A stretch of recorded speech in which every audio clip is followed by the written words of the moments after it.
I recently went to Vancouver for a public speaking contest held by Toastmasters. It was for the semifinals of the World Championship of Public Speaking. Toastmasters does cover your flight, but they don't cover accommodations. I'm coming from the greater New York area. Now, when I got to Vancouver, I ended up staying in a bed and breakfast in North Vancouver. For a 5-day stay, I dropped $1,200, including leaving my car at the airport, food, and other miscellaneous expenses. On this trip, I spent a little less than $2,000. Now, several days after that contest was over, which I didn't place in, I didn't win, I didn't get in the top 3. I was a little bit disappointed because I had a really good speech. I got great feedback from the audience, but I didn't place. A few days after this contest, I went to Europe for a business opportunity.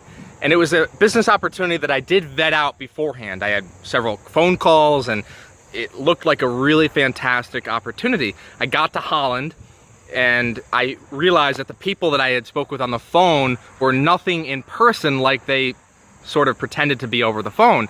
So the opportunity went down the drain.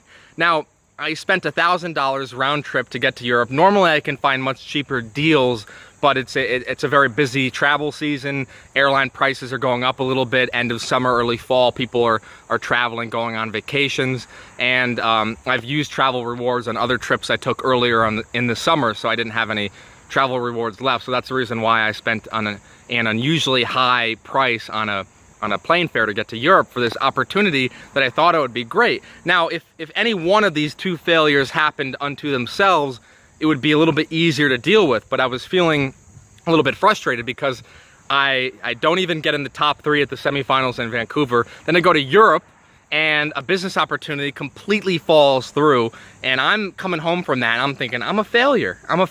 Now look, the truth is I'm not a failure. There's no such thing as failure, but the purpose for this video is I want to give you 3 or 4 tips that will help you better deal with those challenges, those unexpected setbacks, those opportunities that go through the drain. First of all, give yourself credit for trying. Give yourself a pat on the back. And I don't mean this in a overly motivational way. I just mean like literally think to yourself, hey, at least I tried. The mere fact that you tried puts you ahead of people who didn't try at all. Tip number 2 is to write down in a journal all the lessons you learned from the experience so that you don't repeat them again. In terms of this business opportunity in Europe, what I've learned is to not assume things. You know, I assumed these people that I was going to meet with had integrity.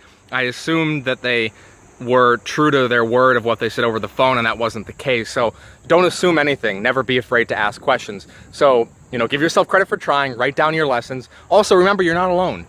You're not alone. We all experience failure. All of our initiatives at one point or another fail, they flop. So if your initiatives flop, don't think you're alone. Everyone has to deal with these kind of things. And then another tip I want to share with you is to actually celebrate your failure. Now this is a bit counterintuitive, I know, but here's what I want to share with you. Failure is equally as important as success because in fact the lessons we learn from failure will help us get to where we want to be. And of course, there's always some kind of silver lining. You may not find it right away. You know, look, I'll be very transparent.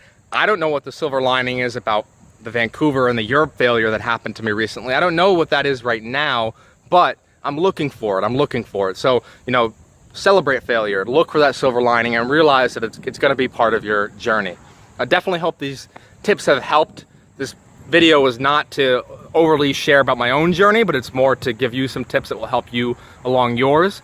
And feel free to leave in the comments below something that you may have experienced that didn't work out. I'd love to know what you think. Have a great day, and I will see you, my friend, at the mountaintop.